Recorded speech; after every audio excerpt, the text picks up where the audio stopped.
Oh, hey there. Brent? Oh, I'm you, from the future. March, to be exact. And you are? Well, it's January. I was in Australia for New Year's, back here in Canada, and I don't know, got a really good feeling about 2020. I think it's gonna be best year ever. I was just in Dubai, won Dubai, gonna hit up the West Coast Classic, San Diego, California. Oh yeah. A bunch of other trips planned. And then yeah, just make a really hard push, CrossFit the games. Yeah. About that. What, I mean, they're not gonna cancel the games, are they? Well, not yet, but I wouldn't get your hopes up about going to San Diego again. Or anywhere else, really. I'd just kind of get settled, right here. Brent? June, Brent. Crazy about this pandemic, hey? What? Okay, excuse me here, like what? Yeah, pandemic, right? Wait. Everyone's staying home. 2020, year of the pandemic. Yeah, well, among other things, right? What now? I mean, what's going to compete with the worldwide pandemic? In the CrossFit world or the world? Both? I got a lot of questions. Well, now I'm confused, man. Guys, is this the end of the world? Again, the CrossFit world or the world? I'm not supposed to be touching my face. Riots, classmen,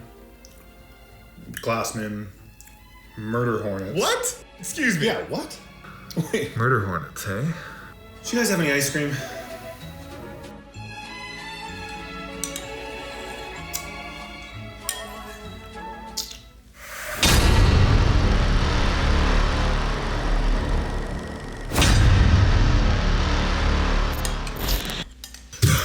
Okay, I don't have much time. Get rid of all your aluminum, stock up on erasers, memorize all the lyrics to Steely Dan's Reelin' in the Ears, and Gremlins was a documentary!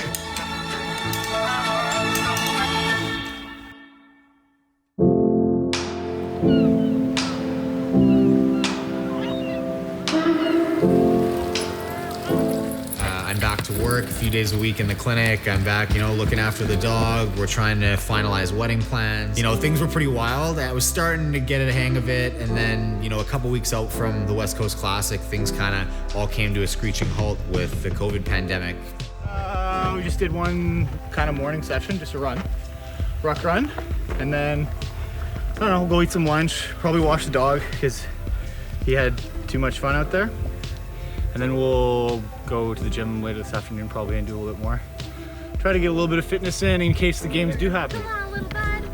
Yeah, so since we last touched base, a lot's kind of been going on. Michelle and I got engaged, we planned our wedding, and then had to cancel our wedding. We got a dog, we just recently bought a house in Nanaimo as well. So, laying down some roots, trying to make some adult plays. Made any friends? Haven't made many friends. Haven't made very many friends. I feel like I have too many digital relationships. If there's anybody out there Please be my watching friend. this, Please be my friend. If you're in Nanaimo, exactly. Local friends only, please. Yeah. It was fun. We both wanted a dog forever, both grew up with dogs. And so, yeah, just shopped around and found one. And lately I've been spending a lot of time with them. So, Michelle's out working, I just hang out with the dog all day. The next major event for us, the only real competition that hasn't been canceled, is the Rogue Invitational. They've managed to build an online platform and create a bunch of infrastructure to run an event that we can all do in our own gyms with the judge and compete against each other remotely, which is insane, it seems like, but it's cool. It's sort of this new format that is going to be test driven by us. I would expect that whatever we're going to have to do, you can do in like a small box, because they've said they want to make it doable for people in garage gyms. So if you don't have access to your gym yet, that you should be able to do it in your garage.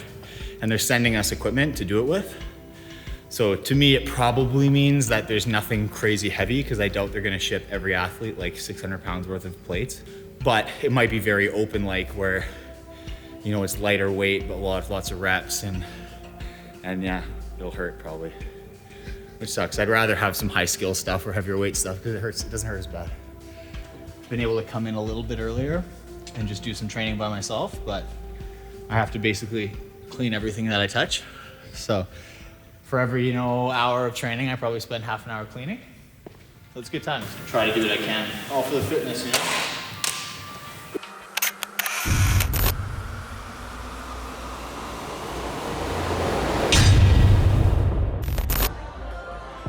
This year I went to Wodapalooza for a different reason. I was there to shake hands and kiss babies.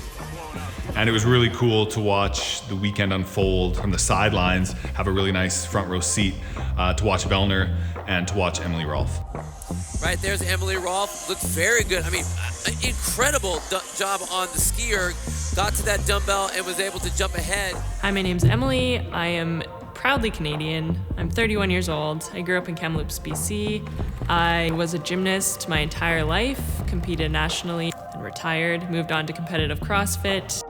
And I also work a full-time job as a radiographer. I also like sushi. Firstly, what appealed to me was the variety of everything. Okay, so you drank Kool-Aid, you were fully or something? Obsessed. This is my time to shine. Thought you were actually gonna shove me.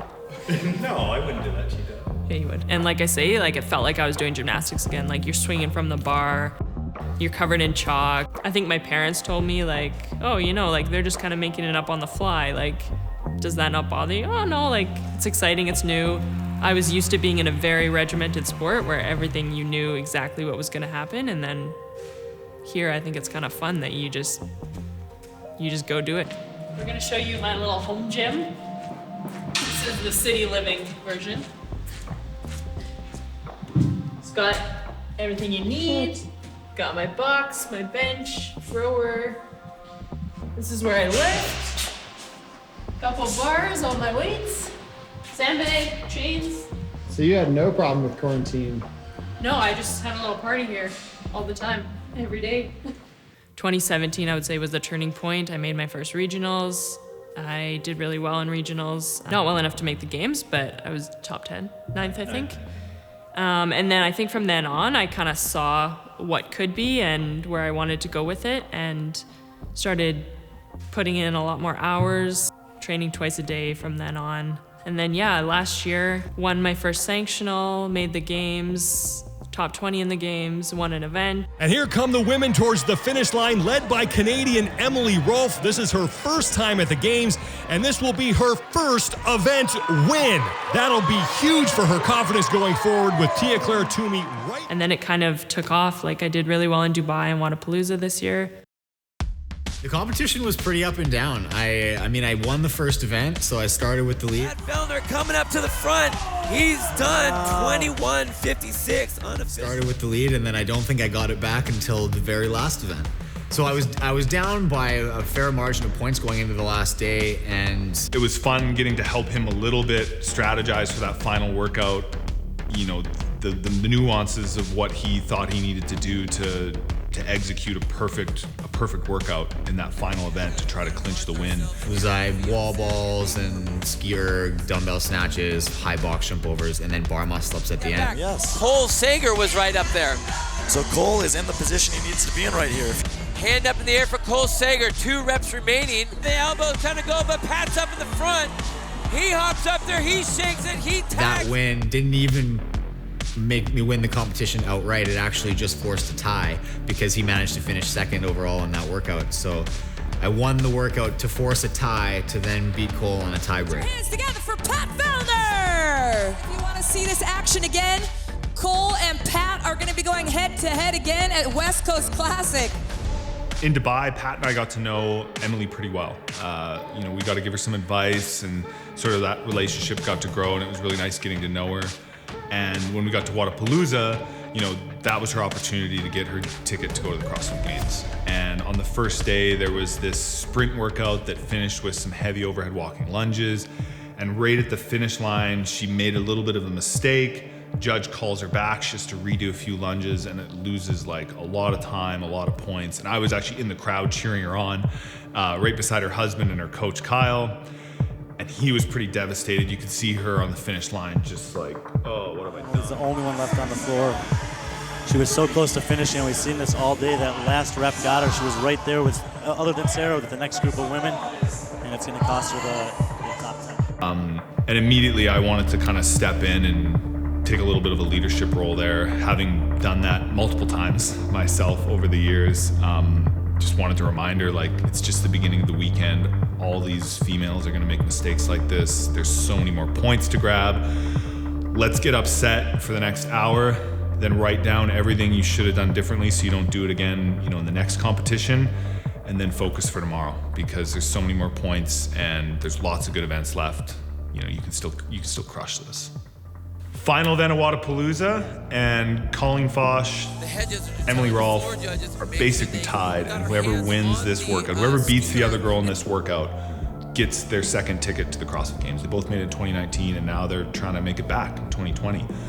We're cheering her on. They're a couple lanes apart, but they're obviously very aware of where that Emily's other girl back is. to the right? rig. Keep this wide. Currently sitting 2 points ahead of Colleen Fosh. I'm sorry. And then it all comes down to 15 bar muscle ups, and you know they're repping them out, and it's kind of all a blur.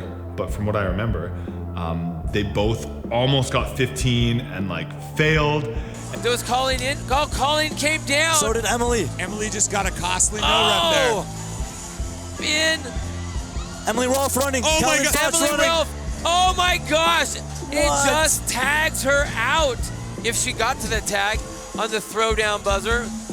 Wow. And starts running, and she just like just out touches Colleen Fosh like at the finish line, like bang bang, and that was it. That was crazy. It was freaking nuts, and her husband went nuts. Good girl. Well done. Oh, you taste like champagne. So we get back from Wodapalooza, and I'm kind of right back into a hard reality. I could basically only take a week or less off of real training, and then I've got to get back to it to compete at another event in less than a month. You know, things were pretty wild. I was starting to get a hang of it, and then, you know, a couple weeks out from the West Coast Classic, things kind of all came to a screeching halt with the COVID pandemic. Prepping for the West Coast Classic, they announced that every event at West Coast Classic would be a repeat of a former regionals or games workout, which is like super cool. And I was ready, man. It was like last day of like hard training. I got through it, you know, early to bed, and like next day I'm like, oh sweet, like what are, you know, starting to train light, and then West Coast Classic announced is all canceled. COVID, stay at home. So had a bunch of ice cream for like 3 days and just sat at home.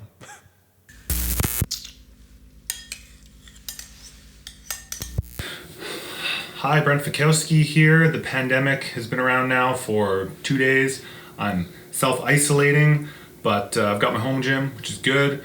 Just hanging out here, and hopefully things are back to normal in a week or two.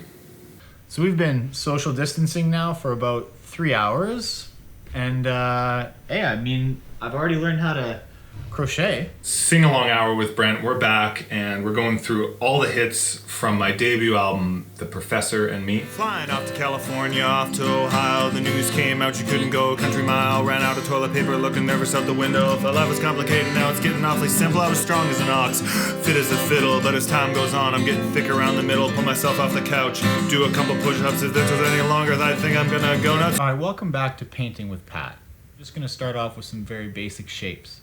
It's gonna feel really simple to start. You're gonna end up with something looking like this. But I'll tell you what, I've got a really good feeling about this one. Inside, yeah, we're all inside. We're all inside. We're all in. We're all inside. And here we go, voila. All in, an afternoon's work. You guys stay safe out there. Better 6 feet apart than 6 feet under. You know what I'm saying? Emily Rolfe, CrossFit athlete. Just got home from another long day at the hospital. This COVID-19 is no joke. Please stop making jokes about how hard your life is that you have to stay home and watch Netflix all day. Just be thankful you're not a frontline healthcare worker. There are more important things than fitness, you know.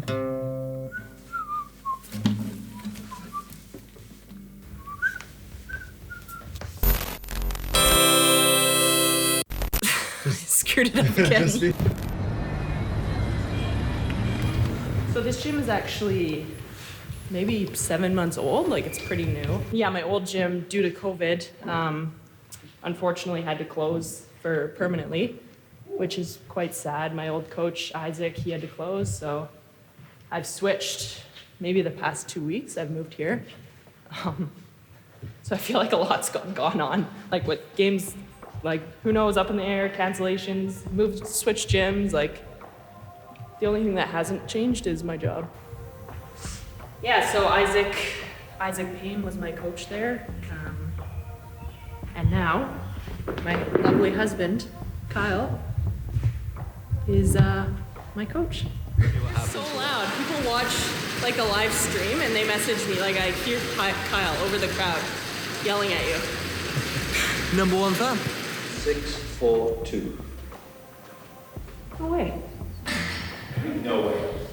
642. I said no ropes.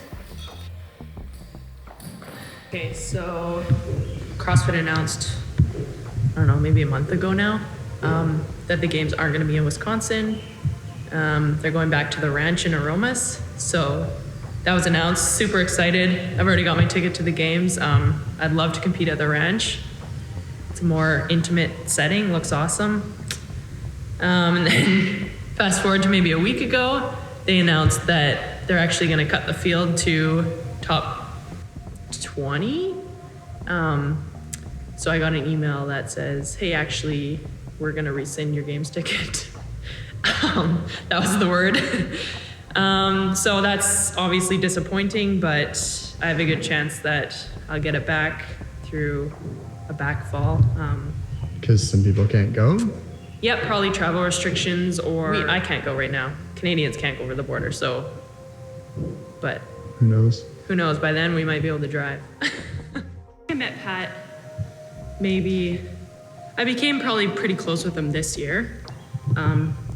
He's been super helpful in like training and competition and giving me advice. And Brent I've known for a couple of years. Same thing, he's been awesome. So Pat would be like, oh, just do this and this and this, and kind of very nonchalant. And then Brent would say, Emily, like, sit down here. And he would say, you know, you need to bike at this RPM for this many seconds, and this will take you this long, and then you have 10 seconds to transition. And I was like, trying to do the math, okay? Like, very, very different, but yeah, both of them together is like, really helped. Oh, I thought you were gonna ghost me. No, what's up? Sorry, I had to run away from my dog to get some privacy. Oh, okay. There's just so much that I can't control and that I don't know, so I'm just gonna keep training. Yeah, I was gonna say, like, what's your headspace? Like, you're just gonna kind of keep going at it as if you're gonna expect the drop down or hope for it, I guess? Yeah, I mean, that's all I can do.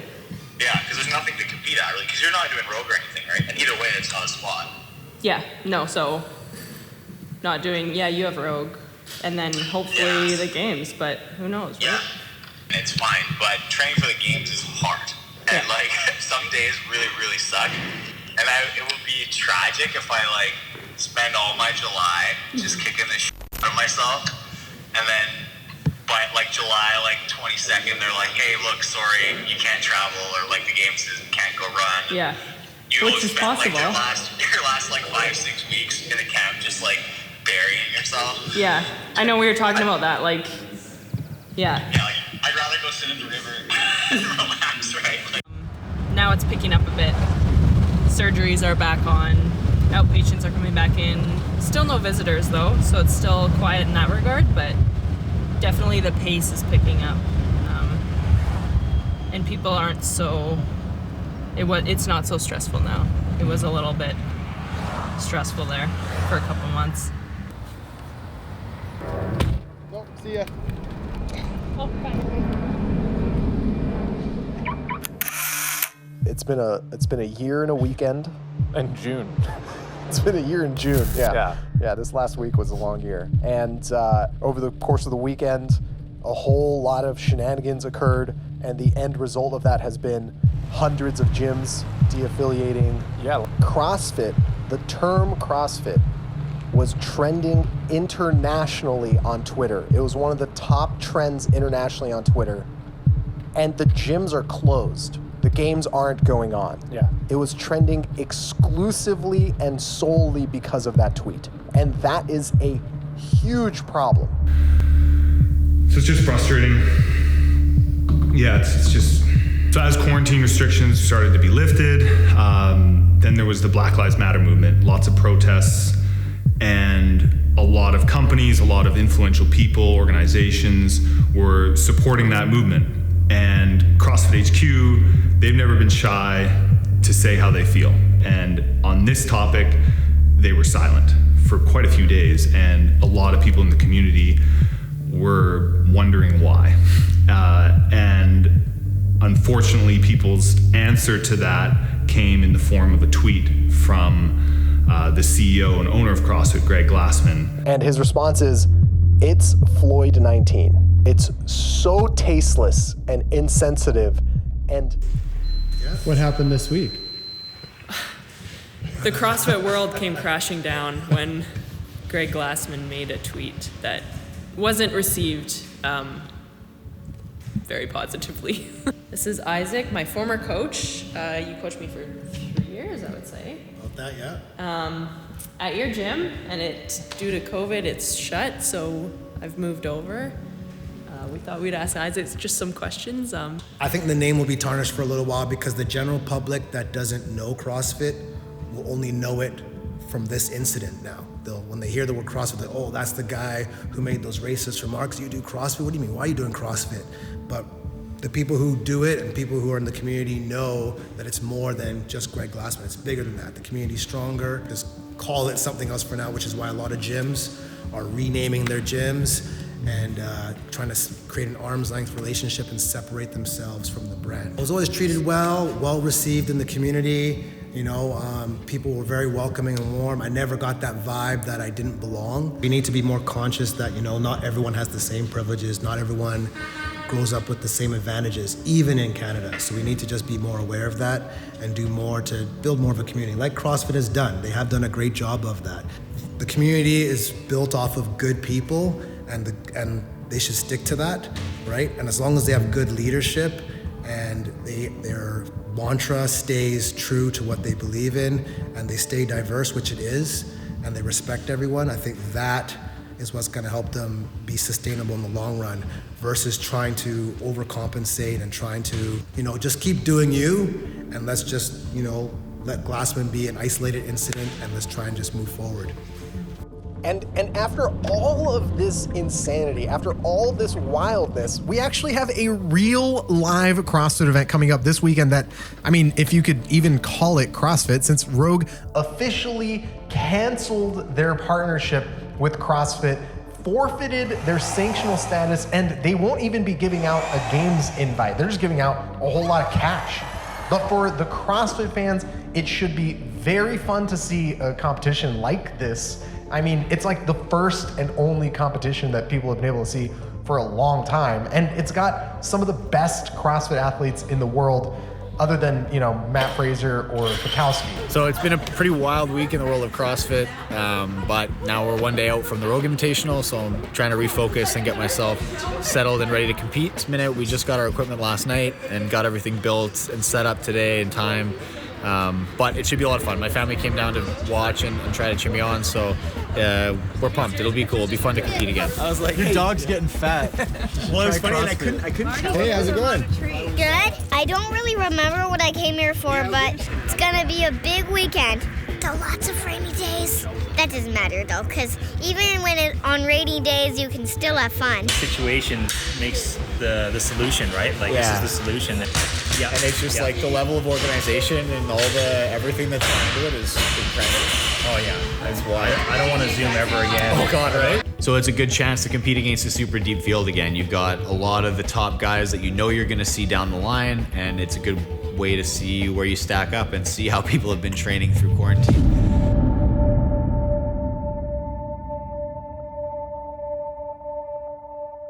Hey, it's Pat Vellner, CrossFit athlete.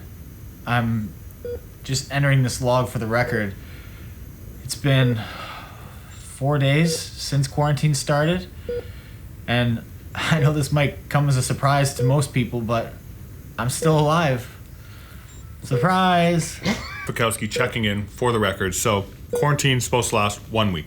For redundancy, we got 2 weeks of rations, which is some almonds, got some eggs, 3 cans of soup. Let's do the math. That's 1.5 days of food for me. Ration that out, maybe 2 days. Now, I gotta figure out a way to grow my food in a house where nothing grows. Luckily, I'm a professor. Brent Fikowski, CrossFit athlete, entering this in for the record. I've managed to grow a single tomato on my tomato bush tree, but if this quarantine lasts any longer than April 1st, we're in trouble. It'll be at least another 2.5 weeks before another tomato is able to grow. Okay, so here's something cool. So this morning I'm gonna go to the grocery store, right? And I'm gonna commandeer a shopping cart.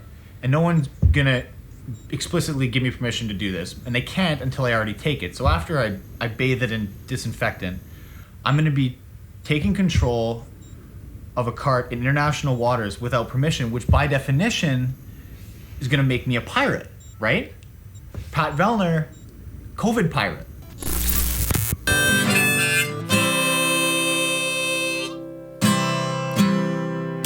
Follow me on SoundCloud.